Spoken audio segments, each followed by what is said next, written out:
Muy buenas tardes, compañeros. ¿Me confirman si me escuchan, por favor?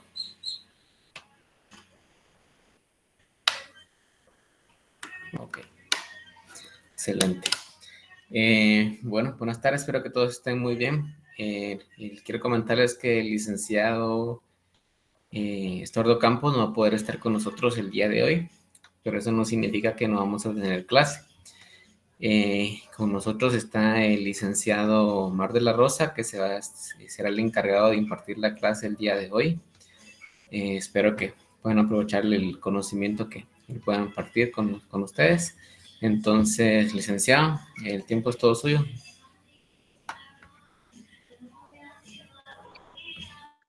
Muchas gracias, David. Buenas tardes a todos, jóvenes. Espero que se encuentren bien el día de hoy y con toda la gana de avanzar y aprender en sus conocimientos, sus estudios. Y pues aquí el licenciado Campos nos ha dado la oportunidad, el privilegio de poder impartirles a ustedes la clase del día de hoy. Y pues como decía David, solo quisiera que me confirmaran si todos me escuchan. ¿Sí se le escucha, licenciado? Muy bien, de acuerdo, excelente. Entonces sin más preámbulo, vamos a dar inicio. Ya son las 2:25, ya llevamos 10 minutos ahí de lo que es de la clase. Muy bien, el día de hoy vamos a hablar sobre las entidades y los órganos de consulta y de control político-jurídico. Dentro del marco, pues, de la materia de Derecho Administrativo 2, pues estas son básicamente las entidades que van a ejercer dentro del ámbito administrativo del Estado el control político y jurídico. Entonces, vamos a dar una pequeña introducción, ¿verdad? Que al hablar sobre estos órganos. Son los encargados de aconsejar, de asesorar y de opinar sobre los procedimientos y las resoluciones y los actos de la administración pública, especialmente pues los actos que tienen que ver con los órganos ejecutivos. Estos pues tienen su origen como producto pues de los pesos y contrapesos que deben haber dentro del Estado para que no exista el abuso de poder, para que no exista la arbitrariedad. Entonces, pues en la mayoría de, de estos órganos pues van a emitir en algún momento algún dictamen, van a emitir alguna opinión sobre los actos administrativos, con la idea de que los órganos ejecutores pues tengan, eh, por decirlo así, la certeza jurídica de que están haciendo las cosas dentro del marco de la ley y dentro de sus competencias y sus obligaciones. Entonces,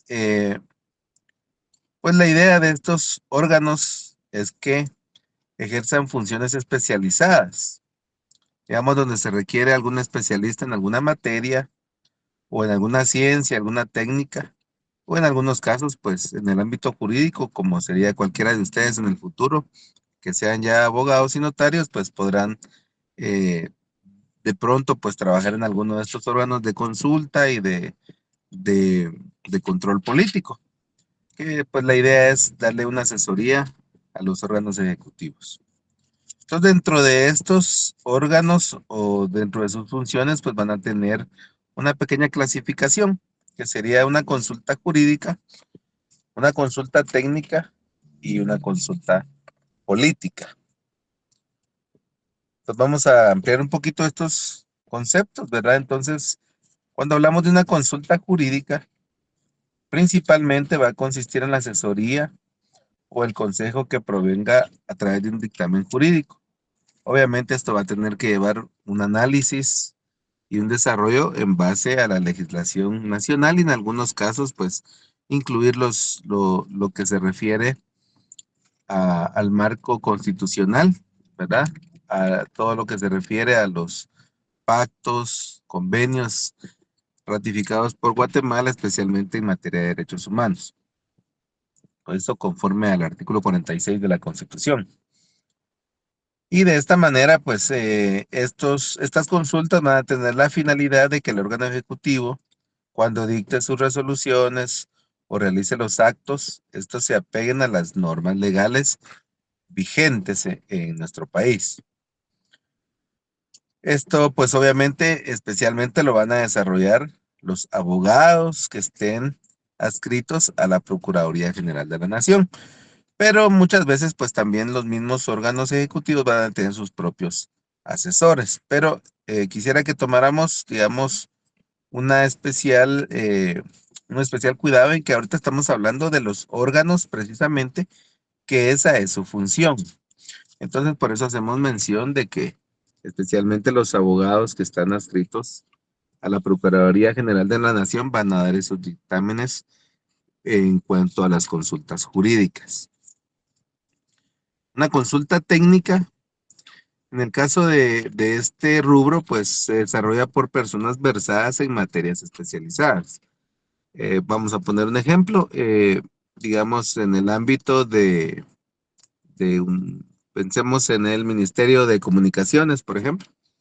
Eh, pues estaríamos hablando de que se puede desarrollar una consulta técnica de cómo pues se va a llevar a cabo eh, la construcción de una nueva carretera o de algunos aspectos pues que tengan que ver con este ministerio. Entonces, ya es más que todo una cuestión de materias especializadas. Aquí pueden entrar cualquiera de las ciencias. Puede ser en las ciencias médicas, puede ser tanto en las ciencias exactas como las ciencias que no son exactas. Al finalizar, pues cualquier tema que tenga que ver con una especialidad podría ser causa de una consulta técnica.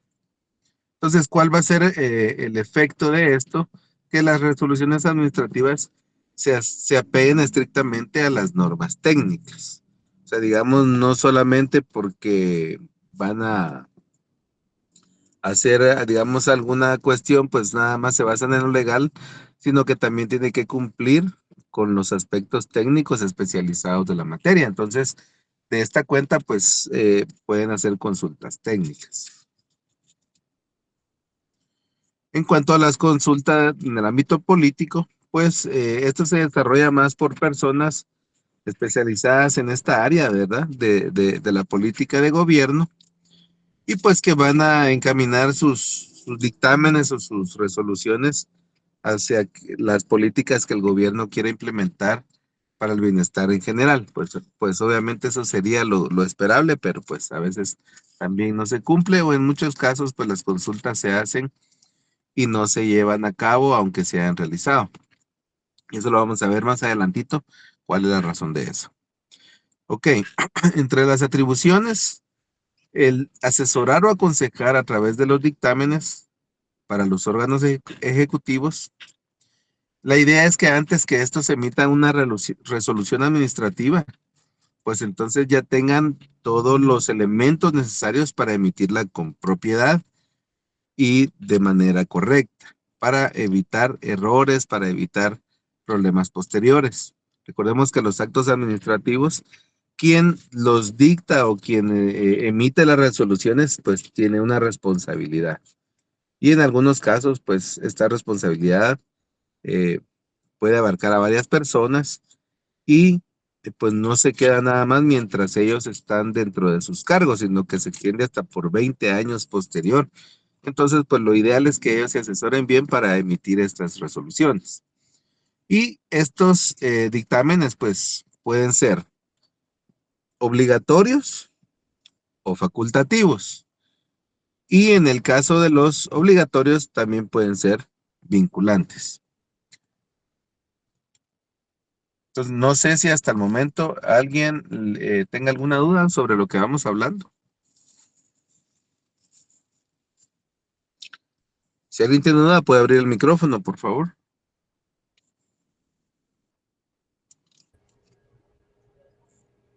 Buenas tardes. Disculpe, mencionó los dictámenes obligatorios y cuál era la otra clasificación. Si son obligatorios y facultativos. O sea, digamos, básicamente son palabras antónimas, ¿verdad? El facultativo significa que es que a voluntad del órgano ejecutor va a solicitar el dictamen, ya sea de cualquiera de las tres asesorías, ya sea jurídico, ya sea eh, algún dictamen de expertos en el ámbito técnico o de pronto alguna asesoría en el ámbito político. Pero está a voluntad del órgano solicitar el dictamen. En el caso eh, ahorita voy a leer el mensaje. En el caso de los que son obligatorios, pues su palabra misma lo establece, ¿verdad? O sea, tienen la obligación de solicitarlo. Y les decía que dentro de los obligatorios hay un nivel más alto todavía, que son los que son vinculantes.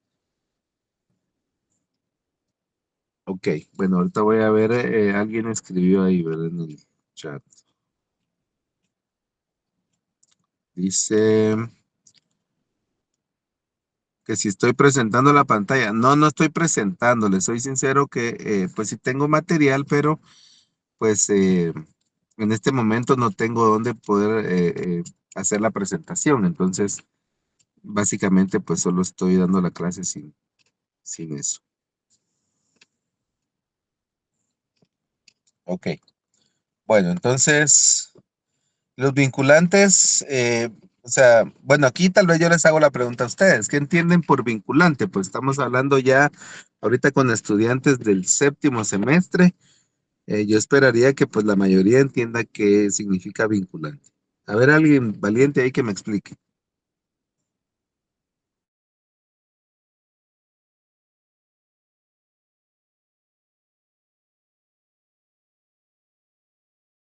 ¿Que tiene jurisdicción o competencia?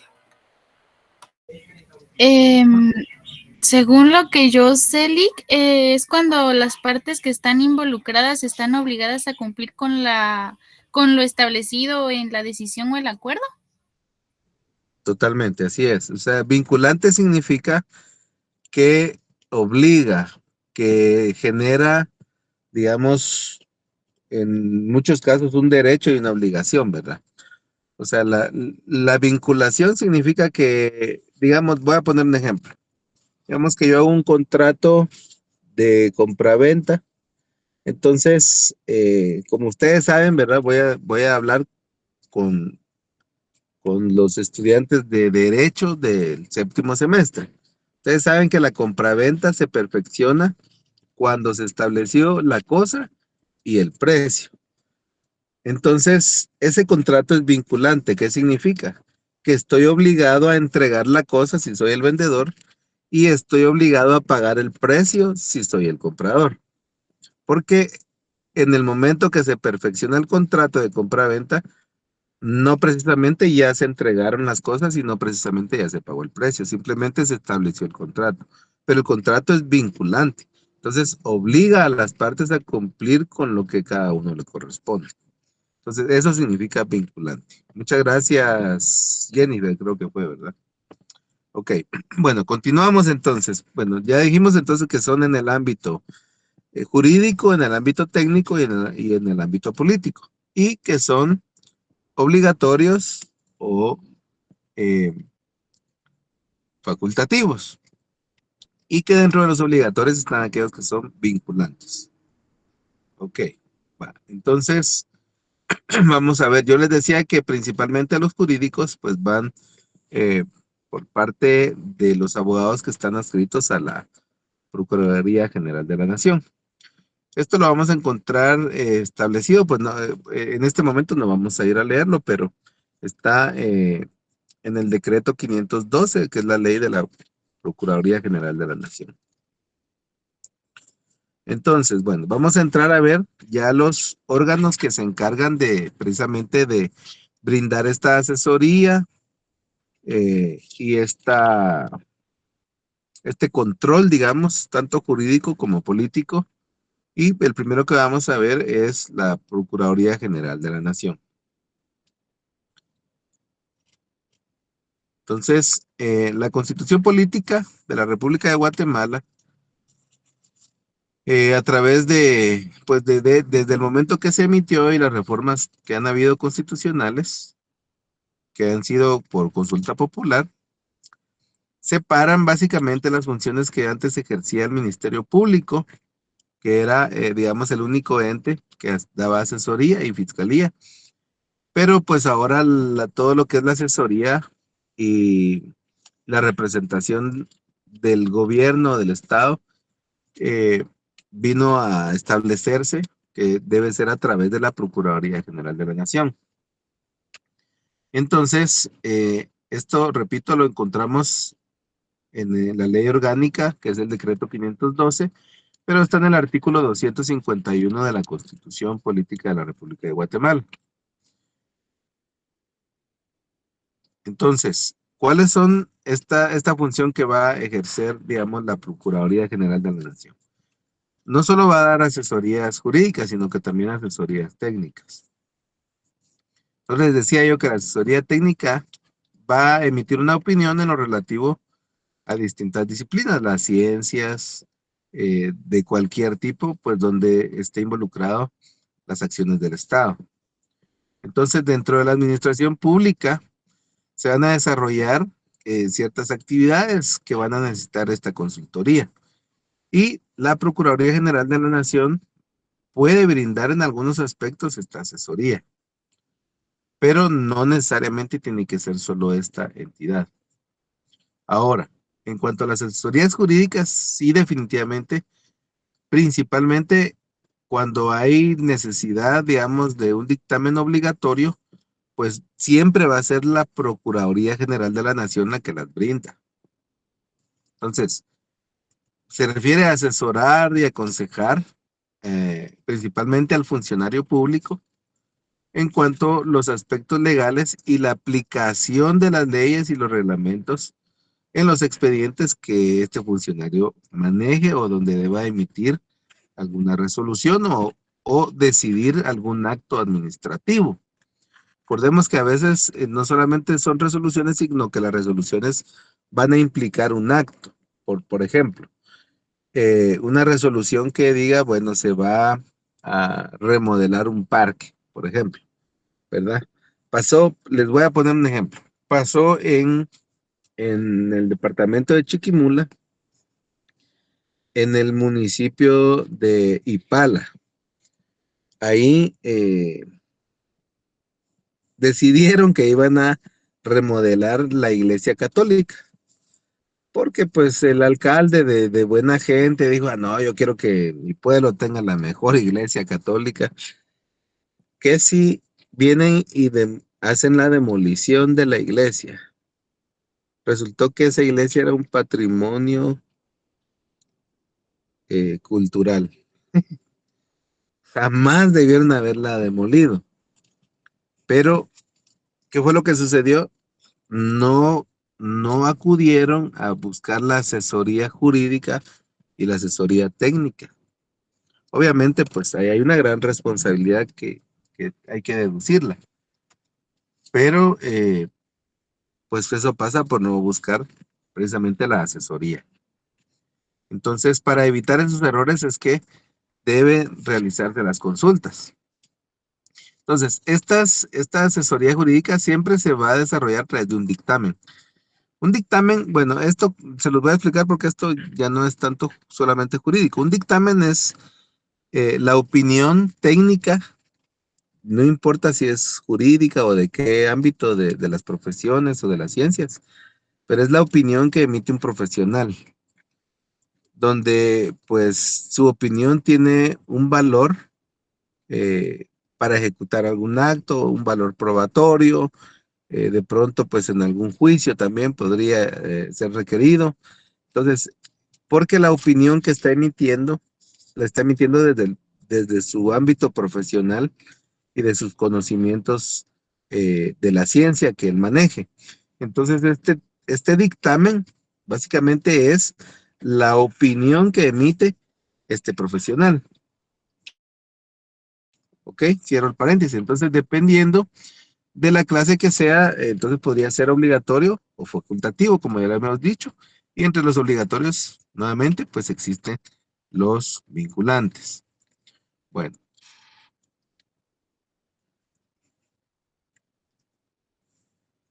Ok.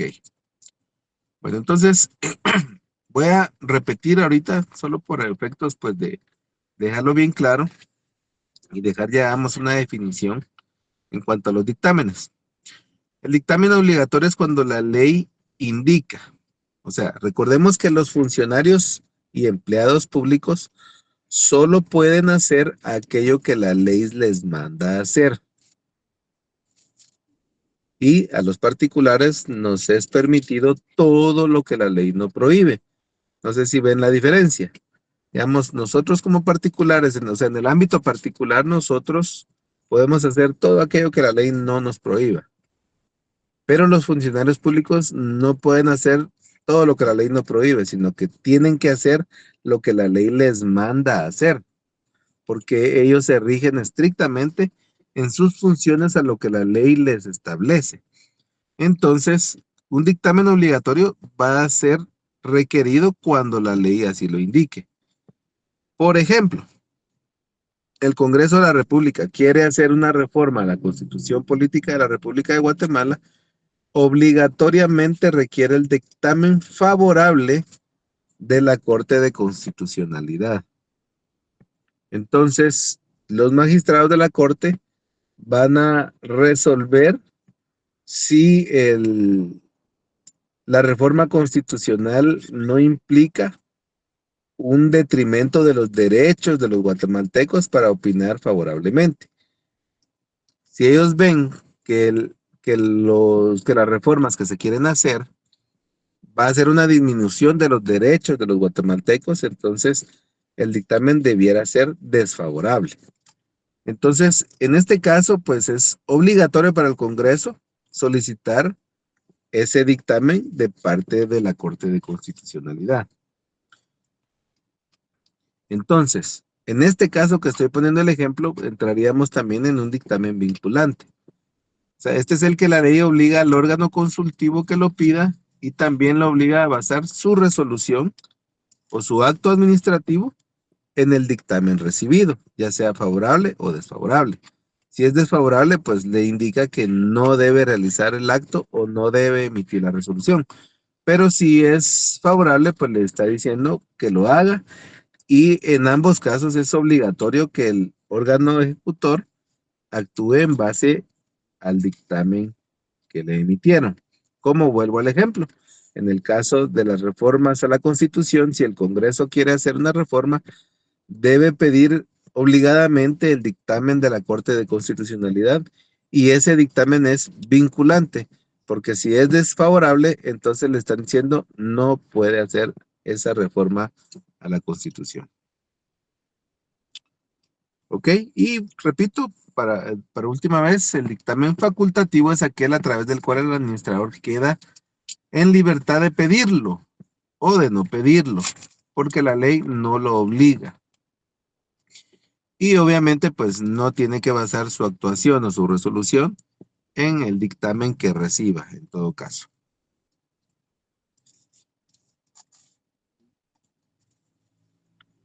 Ok, entonces vamos a entrar ahora al fundamento legal en cuanto a la Procuraduría General de la Nación. ¿Alguien me pudiera leer el artículo 252 de la Constitución Política de la República de Guatemala, por favor?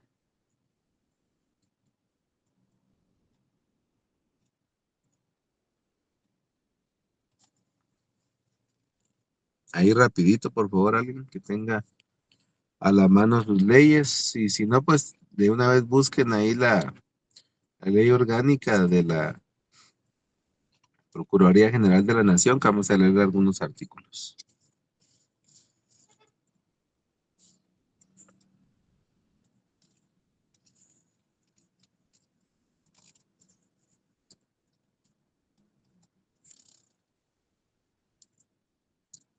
Adelante, Dafne. Ok, artículo 252 de la Constitución Política de la República de Guatemala.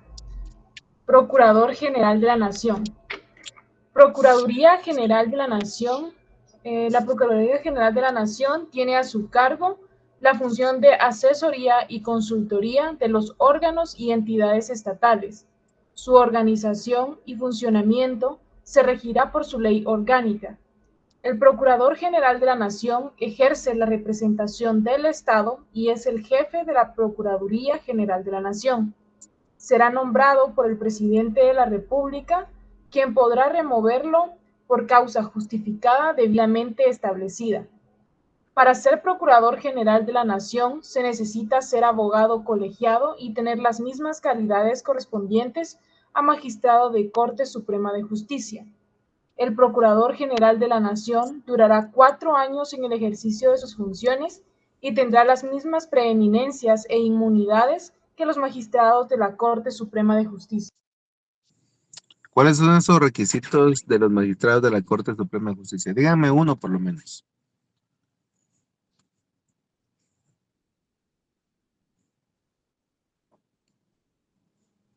¿No? Esas son preguntas de examen siempre.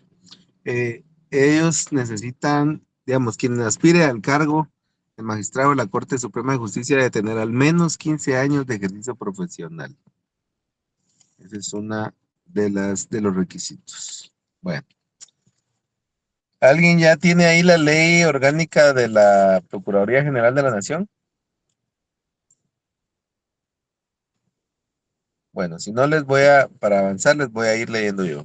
No exactamente, sino que lo vamos a ver por partes porque si no se nos avanza el tiempo. El artículo 3, que es el reglamento de la ley orgánica, dice la finalidad, la emisión o oportunidad de dictámenes en el ámbito y competencia establecidos en la ley. En este caso, digamos, la Procuraduría General de la Nación siempre va a tener que emitir oportunamente esos dictámenes. Eso implica que la Procuraduría General de la Nación tiene plazos establecidos para emitir su opinión. Lamentablemente esos plazos nunca se cumplen, ¿verdad ustedes? Como todo, casi todo en el gobierno, en la parte del Estado, en la parte del gobierno, pues casi nunca se cumplen esos plazos. Pero sí hay cuestiones donde sí tienen que cumplir. Por ejemplo, ¿verdad? Cuando les solicita alguna asesoría, algún órgano, por decir un ejemplo, como pensemos en un ministerio, ¿verdad?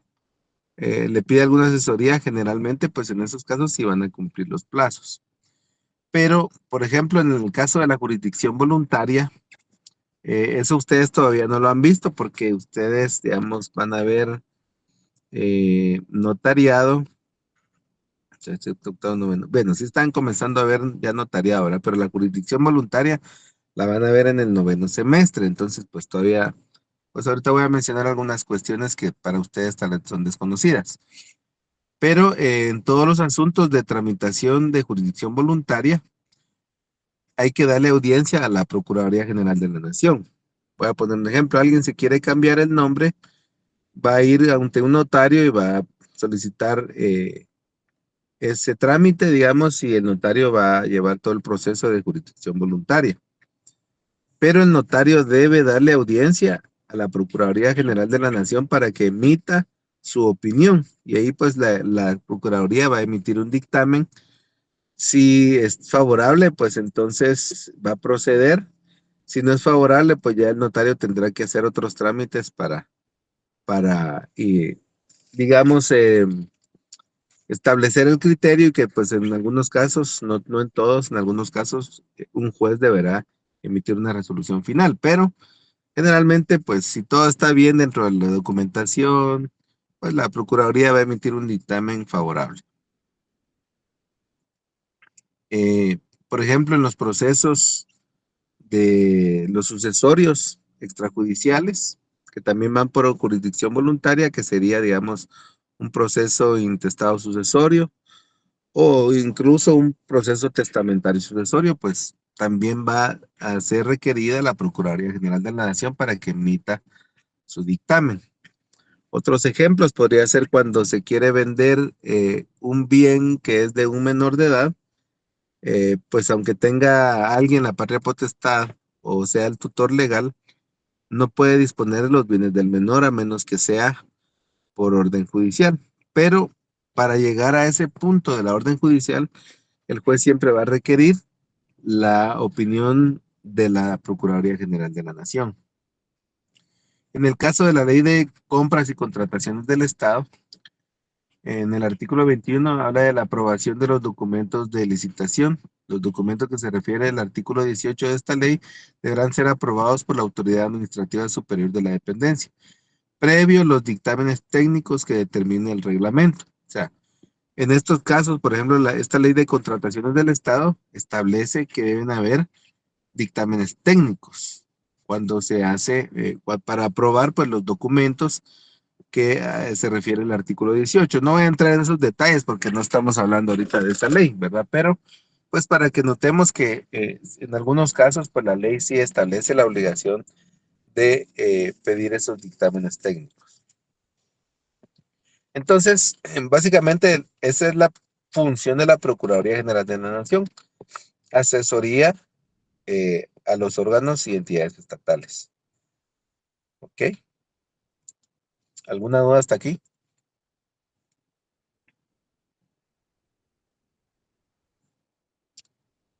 Algo bien importante que deben notar, jóvenes, es que nos basamos, o mejor dicho, nos fundamentamos en el artículo 252 de la Constitución. Quiere decir que esta función asesora de la Procuraduría General de la Nación es de orden constitucional y por lo tanto, pues debe respetarse en ese marco. No se puede emitir ninguna ley, absolutamente ninguna ley en el orden de las leyes ordinarias que tienda a evitar la obligación que tiene la Procuraduría General de la Nación de emitir su opinión técnica o jurídica.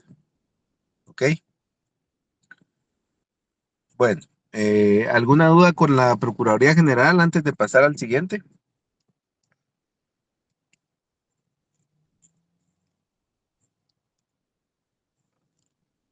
Si alguien ha levantado la mano, tal vez no lo vi, no sé si alguien más, porque no los he visto a todos. No veo a nadie ahorita. Bueno, como no hay preguntas, voy a asumir que todo está bien para el examen que vamos a hacer ahorita al final. Es broma. Bueno, vamos a entrar a hablar sobre la Contraloría General de Cuentas. Esta es una institución técnica, es descentralizada, con funciones de fiscalización de los ingresos y los egresos y en general de todo lo que es de interés de la hacienda pública. Obviamente, pues la hacienda que manejan los organismos del Estado. También, digamos, los contratistas están sometidos a este control y cualquier persona que por delegación del Estado invierta o administre fondos públicos. Voy a poner un ejemplo de personas jurídicas que podrían estar administrando fondos públicos. Podrían ser los consejos comunitarios de desarrollo, que son, pues, diría yo, la base de la pirámide de los consejos de desarrollo urbano y rural. Estos organismos, pues, podrían en algún momento manejar fondos públicos y automáticamente, pues, estarían bajo el control de la Contraloría General de Cuentas. La base legal de esto está en el 232 hasta el 326 de la Constitución Política de la República de Guatemala. Obviamente no vamos a leer tantos artículos, pero ahí está la base legal. Y existe también la Ley Orgánica de la Contraloría General de Cuentas. Es el decreto 31-2002. Recordemos que la Constitución Política de la República de Guatemala se emitió en el año 1985, pero muchas leyes que eran necesarias, pues, reformar en la mayoría de casos, pues, se fueron haciendo con el correr del tiempo. Entonces, sí entendemos, la función de la Contraloría es bien sencilla, es verificar que los gastos que los ingresos y los egresos del erario público pues se hagan conforme a lo que establece la ley y pues que no haya uso o en todo caso pues defraudación de esos recursos. Tercero, vamos a hablar sobre la Procuraduría de los Derechos Humanos. El Procurador de los Derechos Humanos es como, pues podríamos decirlo, como un comisario, que es por parte, digamos, del Congreso de la República de Guatemala. Y su función es, pues, la defensa de los derechos humanos que la Constitución garantiza. Pues obviamente, también esto entra dentro del marco constitucional, aquellos convenios ratificados por Guatemala en materia de derechos humanos. Pero también tiene facultades para la supervisión de la administración pública. Por ejemplo, digamos, los derechos humanos no precisamente solo pueden ser violados por entidades estatales, sino que también podrían ser por entidades privadas o en algunos casos por personas naturales, ¿verdad? Por los mismos seres humanos en contra de otros seres humanos. Entonces, la Procuraduría de los Derechos Humanos va a velar por ese cumplimiento, no importa quién sea la persona. Pero también va a ejercer entonces las facultades de supervisión de la administración pública para que dentro de esta administración no se violenten los derechos humanos de las personas que se relacionan con estas entidades estatales. Un ejemplo de ello podría ser el Instituto Guatemalteco de Seguridad Social. Por ejemplo, tengo un caso precisamente ahorita en el que una persona perdió el oído. No escucha en un oído, perdió totalmente la audición. ¿Por qué fue esto? Porque pues tuvo una lesión por su trabajo, que pues él trabaja en un call center y de tanto estar hablando con el auricular pues se le empezó a dañar el oído, empezó a sentir molestias. Un día fue demasiado y fue a la emergencia del ICS. Y en lugar de atenderlo como algo que era una emergencia como tal, ¿verdad? Le pusieron una cita con el otorrino laringólogo como a una distancia de tiempo de 6 meses más o menos. Creo que eso estuvo mal dicho, ¿verdad? A un lapso de tiempo de 6 meses aproximadamente.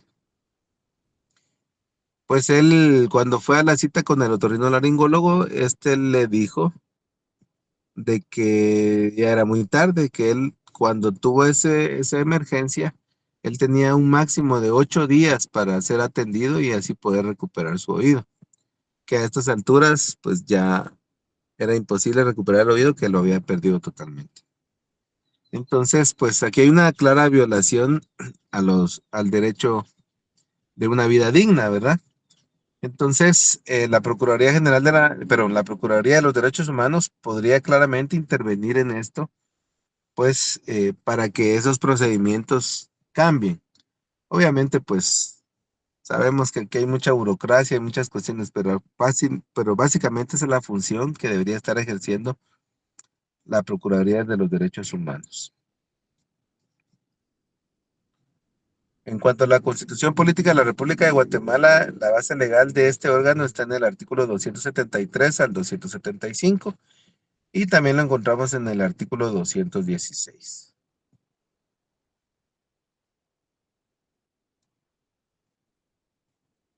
Ok.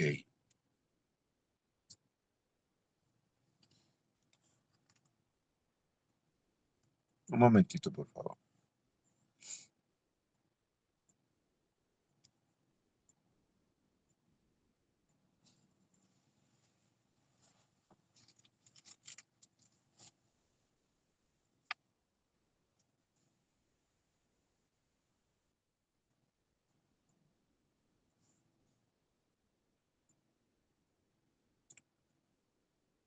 Ok, bueno, es que había cerrado la presentación sin darme cuenta. Ok, ¿alguna duda hasta aquí antes de pasar al siguiente?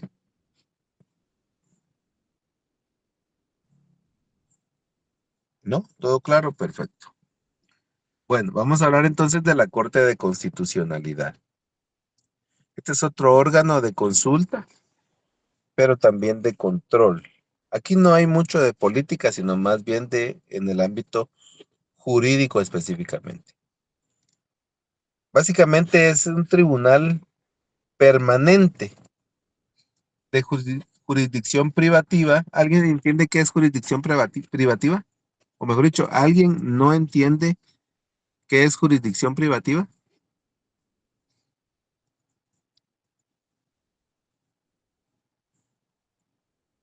Todos lo entienden, perfecto. Entonces, este es un tribunal que es permanente de jurisdicción privativa y su función esencial es el alto organismo en la defensa del orden constitucional. La misma Constitución Política de la República de Guatemala le dota a este órgano de absoluta independencia de los demás organismos del Estado y también va a tener independencia económica. ¿Cuál es la forma en que se integra la Corte de Constitucionalidad? Con 5 magistrados titulares y 5 magistrados suplentes. Estos serán electos por la Corte Suprema de Justicia, por el Congreso de la República, por el Consejo Superior Universitario, por el presidente del Consejo de Ministros y el Colegio de Abogados y Notarios. Duran en sus cargos 5 años, pudiendo ser reelectos. Entonces, ¿cuál es su función? Básicamente es defender el orden constitucional. Esta la encontramos su base legal en la Constitución Política de la República de Guatemala en el artículo 268 al 272 y también en el 216 nuevamente. Entonces, ¿cuál va a ser, digamos, algún ejemplo para poner un ejemplo de esto? Volvemos al ejemplo que ponía yo de las reformas a la Constitución. Cualquier reforma que se quiera hacer a la Constitución, ya sea por parte del Congreso de la República o bien sea impulsado por la sociedad misma a través del proceso que establece en el cual se solicitan al menos 5,000 firmas de ciudadanos debidamente empadronados, donde soliciten esa reforma. Entonces, pues habrá una cuestión que deberá analizar la Corte de Constitucionalidad si dicha reforma es pertinente y no es un detrimento de los derechos ya establecidos. Recordemos que la Constitución establece derechos y esos derechos pues ya son inamovibles. Lo único que se puede hacer en todo caso sería mejorarlos. Entonces, la Corte de Constitucionalidad tendrá que emitir dictámenes en los cuales establezca si efectivamente pues no se está violentando el orden constitucional, ya sea en resoluciones judiciales, que serían las resoluciones que son de más alto rango. Yo no sé si ustedes lo han analizado, pero digamos, cualquier resolución del Estado pues puede ser revocada o puede ser, en todo caso, también existe el recurso de reposición, todo eso, que lo van a ver ya en el procesal pero procesal administrativo. Pero también, digamos, en el caso, digamos, de que los órganos administrativos rechacen dichos recursos, siempre existirá la posibilidad de que las personas acudan a los órganos jurisdiccionales para que un juez decida sobre el asunto. Quiere decir que en ese sentido, el organismo judicial, a través de los jueces y de los magistrados, tiene el control superior sobre cómo deben emitirse las resoluciones. No sé si me estoy dando a entender, pero o sea, aunque la Procuraduría General de la Nación dé un dictamen favorable acerca de un acto administrativo, este podrá ser impugnado por los particulares. Y si esa impugnación es rechazada, porque, digamos, el órgano administrativo podría decir, bueno, yo ya tengo el dictamen favorable de la Procuraduría General de la Nación, pero, eh, sin embargo, pues la persona que está solicitando el trámite o que está solicitando alguna resolución favorable para él, esta persona no está de acuerdo, pero yo tengo el dictamen favorable de la Procuraduría General. Entonces, al finalizar, eh, pues yo me voy a mantener esta postura y de ahí, y ahí voy a quedar. Pero entonces el particular puede decir, bueno, yo igual sigo estando en desacuerdo y voy a ir a un proceso contencioso administrativo y lo llevo ante un juez. Entonces el juez, por encima de la Procuraduría General de la Nación, puede dictar una sentencia favorable al particular y desarma todo lo que había hecho el órgano administrativo. No sé si me están siguiendo el hilo de esto. Entonces, en ese sentido, el, el órgano, el organismo judicial tiene una superioridad porque lo que los jueces dictaminan es de obligatorio cumplimiento. Son como decir, pues, los que, ahí sí que quienes ponen orden en las cuestiones litigiosas, ¿verdad? Y esas resoluciones de los jueces son obligatorias. Para poner un ejemplo claro, ¿verdad? Hay un juez que emitió una orden de suspensión de un partido político y aunque el juez aparentemente pues no tiene injerencia dentro de lo que es la ley eh, electoral y de partidos políticos, sus resoluciones son de cumplitorio, de obligación, pero de obligatorio cumplimiento. Entonces, por encima de esas resoluciones de los jueces va a estar siempre lo que establezca la Corte de Constitucionalidad. ¿Por qué? Porque también los jueces pueden equivocarse y dictar alguna sentencia que sea contraria al orden constitucional. Entonces, en esa como pirámide de jerarquías de quién manda más, al finalizar, la Corte de Constitucionalidad es la que va a emitir las mayores, digamos, de más alta jerarquía, resoluciones previendo principalmente que no se rompa el ordenamiento constitucional de la República de Guatemala. Pues no sé si el ejemplo que les puse fue un poquito largo, un poquito complicado, pero para que analicemos, digamos, cuál es la trascendencia que tienen las resoluciones de la Corte de Constitucionalidad. No sé si hasta aquí tienen alguna pregunta, jóvenes.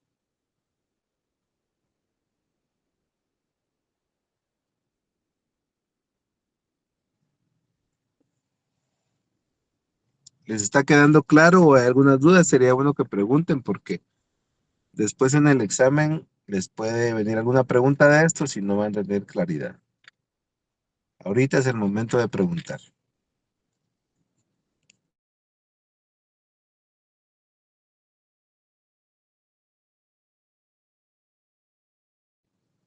Todo claro entonces, perfecto.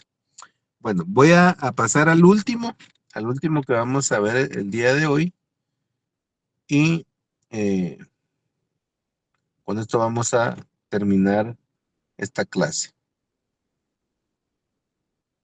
Que sería el Tribunal Supremo Electoral.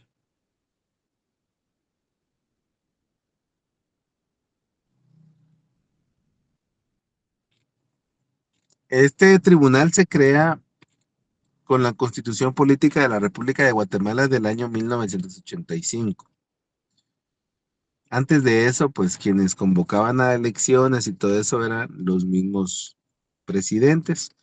Aunque les soy honesto, no sé en constituciones más anteriores si ya habían, pero antes de la del 85 no funcionaba así. Entonces, este órgano se creó con esta constitución. Es la máxima autoridad en materia electoral. Es totalmente independiente y por consiguiente no está supeditada a ningún organismo del Estado. Excepto, a ver, alguien que me diga, ¿excepto cuál?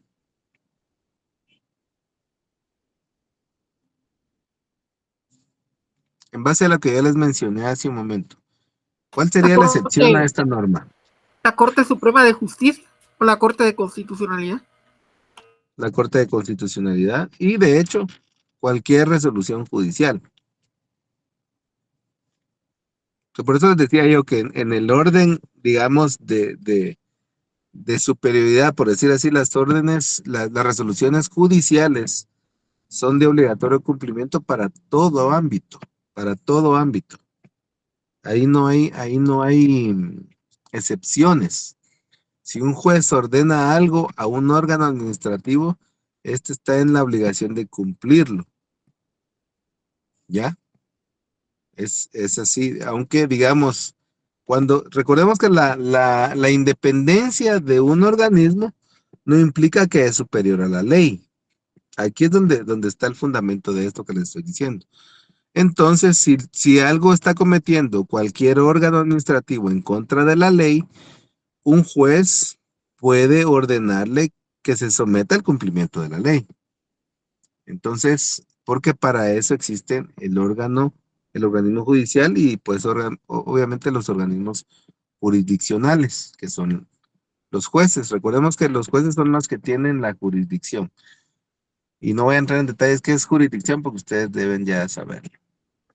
Entonces, sí es independiente este organismo y todos los organismos, pero siempre va a estar por encima de ellos las resoluciones judiciales y por encima de las resoluciones judiciales las resoluciones de la Corte de Constitucionalidad. Ok. Ahora, ¿cuál es su organización y funcionamiento y sus atribuciones? Estas están establecidas en la ley electoral y de partidos políticos. Ahí se regula todo lo que es el ejercicio del sufragio, de los derechos políticos, de las organizaciones políticas, de las autoridades y los órganos electorales, y también sobre el proceso electoral. Entonces, en cuanto a la ley, vamos a ver algunos artículos únicamente, ¿verdad? El artículo 123 habla de la integración del Tribunal Supremo Electoral. Son 5 magistrados titulares y 5 magistrados suplentes. Estos también son electos por el Congreso de la República con el voto de las 2/3 partes del total de diputados al Congreso de la República. Y estos van a ser electos de una nómina de 40 candidatos, o sea, de 40 candidatos presentados, propuestos por una comisión de postulación, van a elegir a un 25% de estos nominados y digamos, estos tienen que cumplir con el requisito de haber sido electos por las 2/3 partes del total de diputados. A diferencia de otros organismos, otros magistrados, estos sí duran en sus funciones 6 años. A diferencia de la mayoría son 4 y algunos 5 años. Pero estos duran 6 años en sus funciones. ¿Cuáles son las calidades para el cargo? Las mismas que se requieren para ser magistrado de la Corte Suprema de Justicia. Guatemalteco de origen, reconocida honorabilidad, goce de sus derechos ciudadanos, abogado colegiado activo, mayor de 40 años, haber desempeñado un periodo completo como magistrado de la Corte de Apelaciones o de los tribunales colegiados, o bien el ejercicio de la profesión de abogado, aquí dice por más de 10 años. Atribuciones y obligaciones del Tribunal Supremo Electoral. Velar por el fiel cumplimiento de la Constitución, las leyes, las disposiciones que garanticen el derecho de organización y participación política de los ciudadanos. Ahí es donde ejerce el control. O sea, cualquier persona puede iniciar con el conjunto de otras a formar un comité de formación de un partido político. no pueden negarle esos derechos. Ese es parte del control que deben ejercer. También está su función de convocar y organizar los procesos electorales. ¿Qué va a garantizar este control? La alternabilidad en el gobierno, que no se perpetúe en el gobierno alguna persona. También su función va a ser resolver en definitiva las actuaciones del registro de ciudadanos. O sea, se considera ciudadano a toda persona que está empadronada. Tal vez resolver las inscripciones, sanciones y las cancelaciones de las organizaciones políticas. Y nombrar a las juntas electorales departamentales y municipales. Perdón. Ok. Y también tener el control sobre el padrón electoral. No sé si tienen alguna duda hasta el momento. Por cuestión de tiempo, este sería el último órgano que vamos a estudiar hasta el día de hoy. Y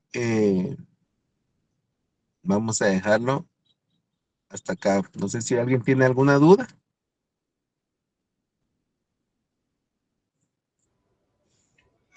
Sí, con respecto a los artículos de la ley electoral y de partidos políticos, ¿solo es el 123 o hay algún otro? En cuanto a la Constitución, lo que pasa es que yo Bueno, mencioné el artículo 123 de la ley,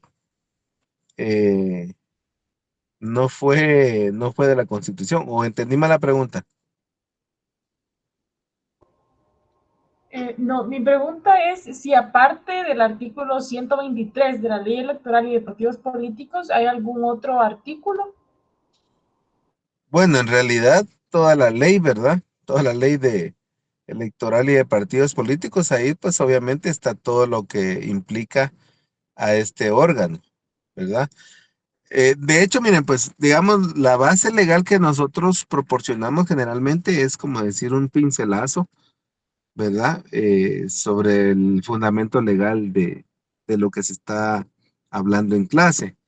Realmente, pues, para entender bien cada órgano habría que leer completamente su ley y establecer los procedimientos. Obviamente eso es bastante complicado, pues lleva demasiado tiempo, pero sí es bueno que ustedes, digamos, como están, digamos, esta clase de derecho administrativo requiere que ustedes lean, pues, todas las leyes que implican a cada uno de los organismos, al menos, o sea, quizás no toda la ley, pero pues sí algunos aspectos muy importantes, como por ejemplo su integración, sus facultades, algunos procedimientos que están obligatorios en la ley para entender cuál es la función y cuál la forma de actuar de cada organismo. Obviamente hay cuestiones como, por ejemplo, eh, quién va a ser el presidente por ejemplo, en el caso del Tribunal Supremo Electoral, quién la va a hacer de presidente. En el caso también de la Corte de Constitucionalidad, quién va a ser el presidente. O sea, ese tipo de cosas tal vez ya pues son menos importantes, pero lo más importante es entender cómo se integra, cómo se eligen, cuáles son sus facultades, cuáles son los procedimientos. Eso obviamente lo van a encontrar ustedes sobre cada uno de los organismos en la ley orgánica, ¿verdad? En las clases es muy difícil entrar a todos esos detalles, ¿verdad? Porque por el factor tiempo es una de las cuestiones limitantes. Aparte de que pues una clase que llegara a ese detalle, pues podría ser en algún momento hasta demasiado aburrida, ¿verdad? Y pues demasiado larga también. Entonces, aquí pues básicamente solo les damos algún pincelazo, pero respondo a esto porque es importante aprovechar la pregunta para todos, para su cultura, ¿verdad? De estudiantes.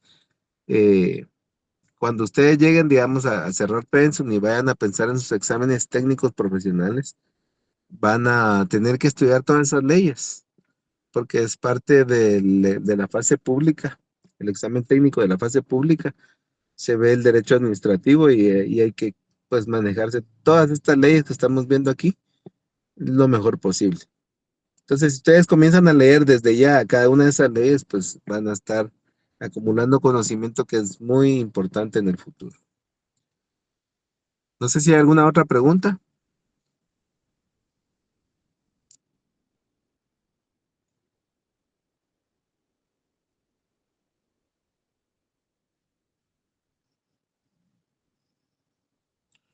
Bueno, entonces como no hay, ya son las 3:25 prácticamente. Yo voy a terminar aquí mi clase y les agradezco la atención que me prestaron. Veo que son un grupo muy, muy atento, ¿verdad? Espero haberles aportado en algo al conocimiento, pues haberles sumado a ustedes y pues cualquier cuestión estoy a la orden, ¿verdad? Ahí con el licenciado Estuardo Campos. Trataré la manera de enviarle a él el material, ¿verdad? Para que él se los pueda compartir. Eso es todo, muchas gracias. Entonces, no sé, David está por ahí. Sí, por aquí estoy todavía. Entonces, muchas gracias, licenciado, por impartir la clase del día de hoy. Y de igual manera, yo voy a estar en comunicación con el licenciado Campos para que pueda compartirles el material previo al examen parcial. Entonces, ahí estar atentos al grupo de WhatsApp, por favor. Y que tengan una excelente tarde. Y pues, igual, de nuevamente, gracias, licenciado. Ok, un saludo a todos, que estén bien. Gracias, licenciado. Feliz tarde. Feliz tarde, Lick.